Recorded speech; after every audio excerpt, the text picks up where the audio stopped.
I'm Paul-E-Amori, and I'm running for mayor of Los Angeles on the Vote for Love platform.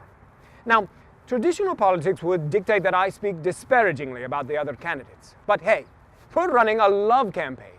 So I thought, why not take the opportunity to get to know the other candidates and their positions? Joining me today in the shadow of City Hall for my very first episode of Getting Candid with the candidates over coffee is Mr. Frantz Pierre, an extraordinary man with some extraordinary ideas. I love this guy, and I can't wait to talk with him.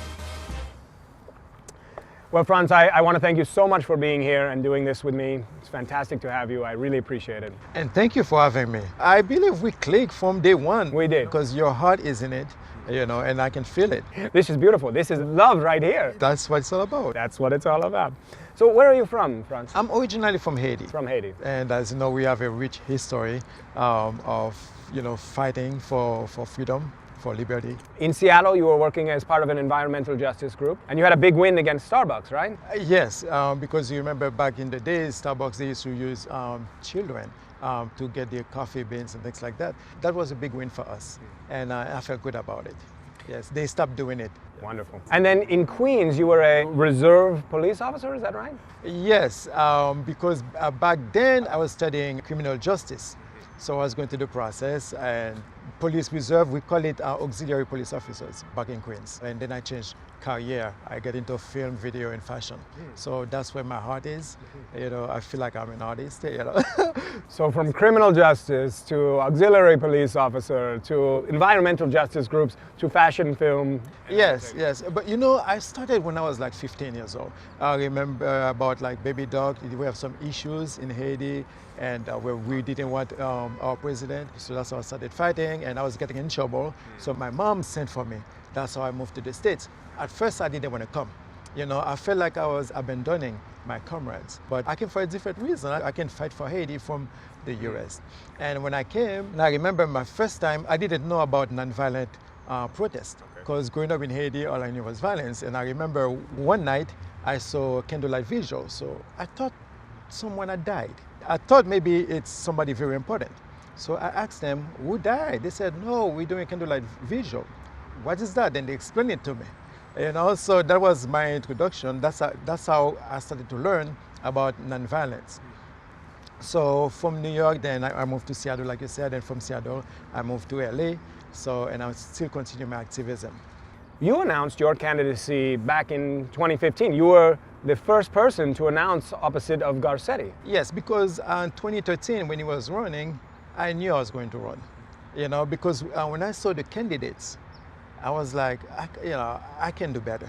I have to do better. I have to fight for the people. I said to myself, I've been fighting on the street. So basically what I'm doing, the same fight I used to fight on the street, I'm just going to take it right here to City Hall.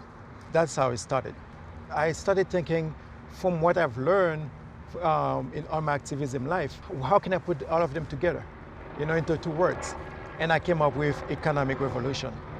And then that was in 2015, then here comes Bernie Sanders and with political revolution. So I said, okay, I'll jump on the political revolutions. So talking about the economic revolution, which is a big part of your platform. Yes. You have on your website a quote, the very first thing you see from Crispus Attucks. Basically, I love him because he was the first casualty of the revolution in 1776. So I believe I wanted to dedicate my campaign to him. Because I love revolutionaries. Whoever is fighting for freedom, I am with them. I'm with you there.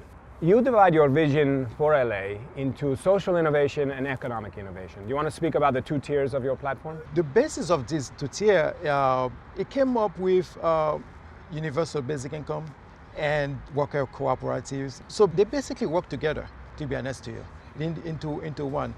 And one thing I wanted to mention before I forget. Sure. It is about love. That's why I love your campaign as well, because your campaign is about love. After meeting you, after learning about you, the foundation of everything is love. No matter how good somebody's plan is, if there's no love, the plan will fail. Yes. So the basis of it all is love. If you want to eradicate homelessness, love must be the foundation of it. You're speaking my language. Yes, I'm sure on your campaign trail, you're going to touch a lot of people with that. Instead of saying economic is a foundation, right now I'm going to have to steal your line. Love is a foundation. Hey, it's our line. We can have it together. Yes. Love is inclusivity. So love is the foundation of it all, you know. And then we have the social innovation and the economic innovation. The idea above is to get people out of poverty. I want to talk about universal basic income. Sure. This is I would say, a revolutionary idea. It is not a new idea. Our founding father, Thomas Paine, he advocated for universal basic income.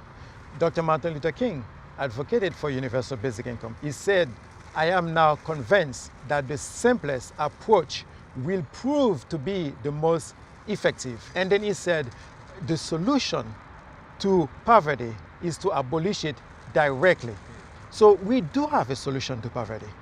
Who pays for basic income? The money is already there in the budgets. It is just a matter of where the money is allocated. For instance, down here we have a welfare office. Instead of paying for that building, instead of paying for electricity, utilities, let's just give the money directly to the people. Cut out the bureaucracy. You know, we give the money directly to the people. And then that will cover some of the cost. And there are other places we will save money. Like for instance, based on pilots that has been done, we found out that less people went to jail. Less people went to the hospital. So we save money in that area. We also find out that some people, they stop working, but they go to school to finish the education. There is an economic value into that. So basic income, to me, is like a distributive mechanism. You know, that's all it is. While the idea is going to be revolutionary to many people, I can already hear the screams of socialism, you know. The cry is already there. But what we have to remember, let's look at Thomas Paine. Was it a socialist? No, he was not. Nixon, who proposed basic income, and it get shut down by the Democrats. But Nixon is not a socialist. So on both sides, you know, it just worked for the people. Yeah. You know, it's a loving solution. I mean, I might steal this from you because it is a loving solution, of course. It is. It's acknowledging that everyone should have money and should make a livable wage, just in the same way everyone should have health care. Definitely. You know, basic income sees the best in people. Yeah. You know, it is a human right. It basically helps us with like our basic needs, housing, food, you know, and clothing. That's what you get the extra income for. It is not something for people to retire. No. It is not just for your basic things. It is a human right issue. And I believe it's inevitable with the advent of, you know, so much automation in our society. Yes. At some point, there are not going to be jobs for everybody. If we don't have some sort of basic income, then a couple of years ago, Oxford came out with a report stating that we will lose 47% of our job due to automation. We are not saying that robots are going to take all of our jobs, but we do say they're going to take enough that will disrupt the economy, that will disrupt our lives, and basic income can help us with that. Moving on, I want to talk about, there are, in my estimation, several policies of yours that nobody else is talking about, but one of them that I find fascinating in a local political race is drought. I would love to hear, but nobody's talking about this in City Hall besides you, I don't think. You know, in 2004, when I wanted to do something more, to be more than an activist, I wanted to do more to help the people. So I decided I'll join the military. But I believe all wars are corporate wars. So I was not comfortable with that. So I said, okay, I'll go reserved. So I joined the military and I wasn't sure what to study. And water purification requires a lot of algebra. And back then, I used to, past tense, I used to like algebra, not anymore. Not anymore. So I said, okay, I'll do water desalination. So I ended up liking it, and I loved it. So it is that experience that I used to come up with that plan, you know, because, you know, we are still in a drought. Water conservation is good, but we need new sources of water. And desalination is definitely a new source of water. And I understand it is very expensive. It is not as expensive as it used to be, but the way I plan it, we will use 100% renewable energy. because desalination can be expensive. But if it's renewable energy, it is very, very cheap, you know. But we are doing better in terms of price-wise. In fact, in Israel, you know, they are leading in that aspect. And I believe in San Diego, they are also helping. I believe they're starting something over there as well. This is what I find interesting about your policies and ideas about the drought. Is it a mayor's duty to be affecting the drought? I believe so. I believe so. But also, we will need to work with the county. Yeah. You know, and of course, we've been doing that for decades, working with the county. So I believe if we work with the county to come up with a solution, you know, to ease the drought. And also, I was doing some research, and I found out that a couple of scientists in Australia, they discovered water underneath the ocean floor. Is that right? They were fresh water? Fresh water underneath the ocean floor. So, and they did some study. They said, okay, it's all over the world.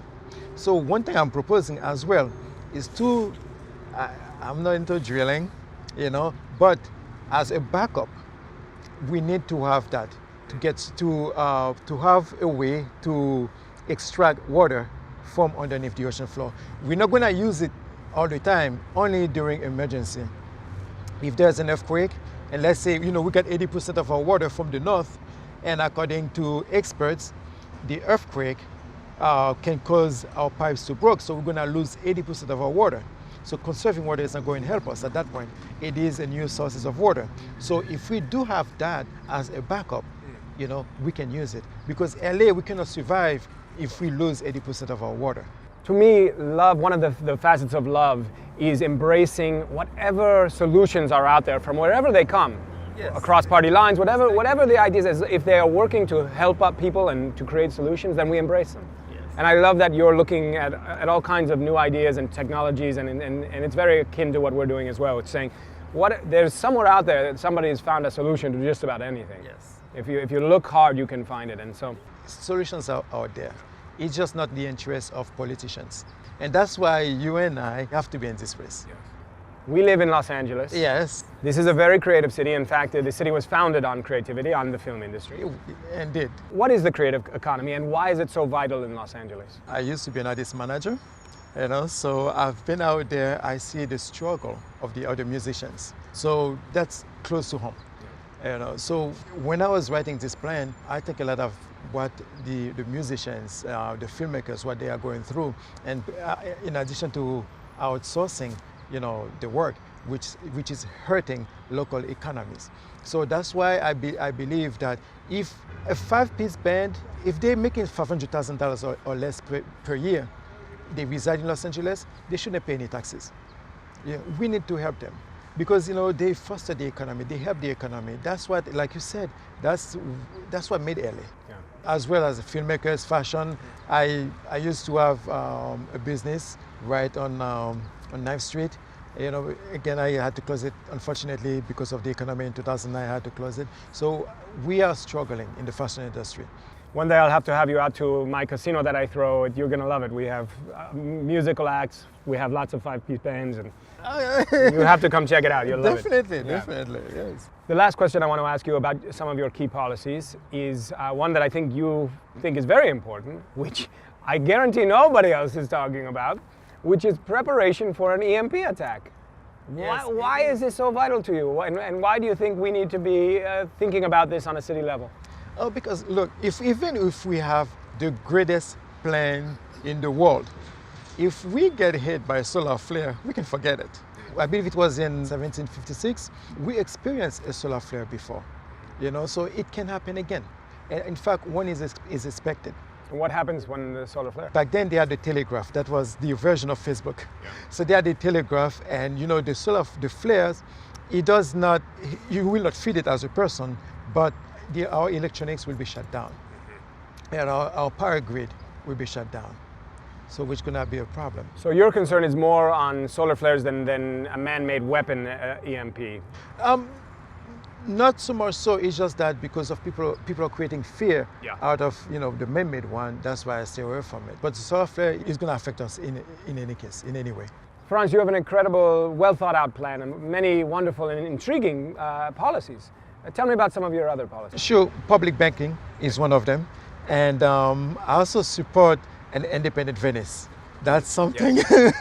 That's something that I'm sure the people are going to talk about in 2017, as well as homelessness.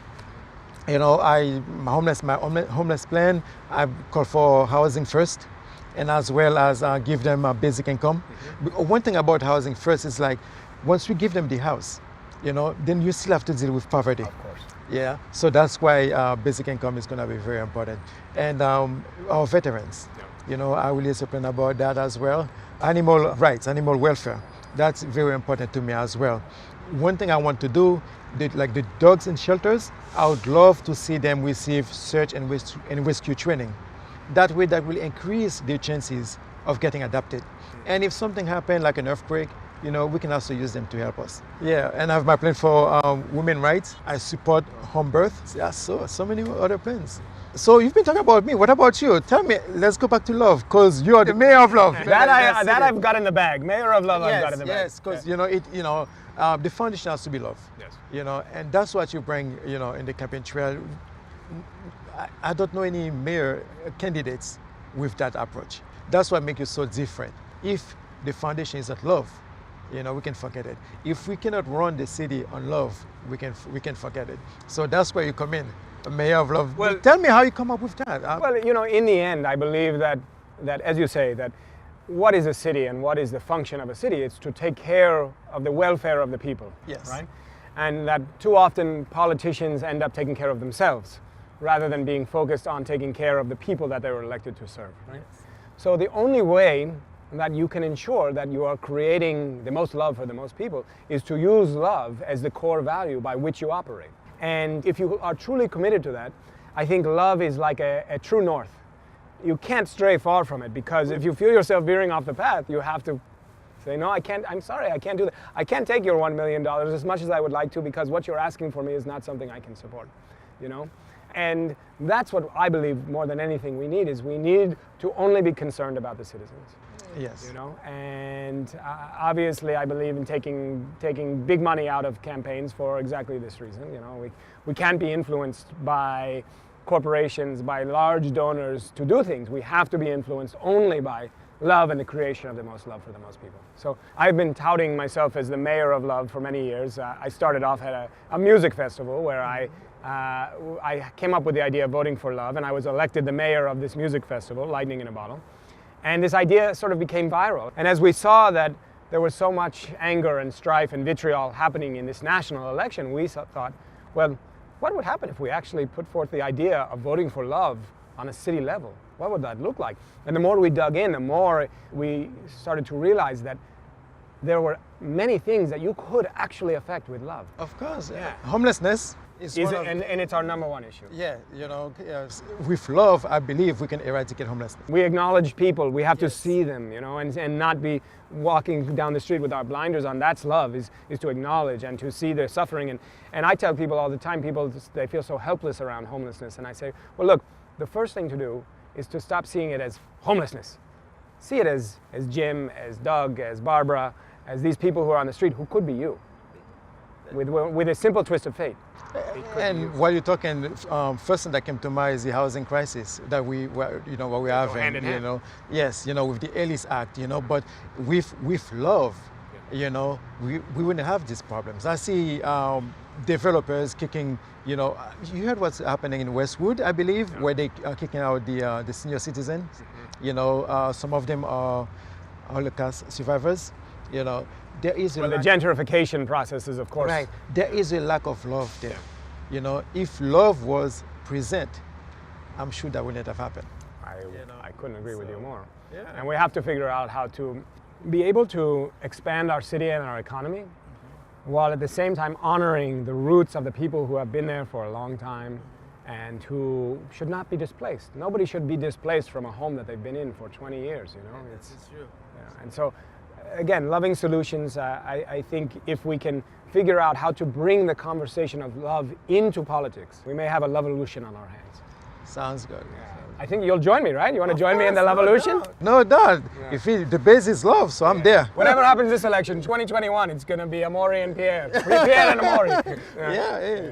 Both one. Yeah. I love it. Wonderful. Thank you for being here. And if people want to find out more about you and your campaign, how do they find you? Sure, they can go to my website, Frantz, F-R-A-N-T-Z, for mayor.com. And from there, they can find a link to my Facebook, Twitter, and YouTube channel. Beautiful. Yes. Well, thank you, All my right, friend. thank you. I look forward to seeing you my on the pleasure. campaign trail. Yes, indeed.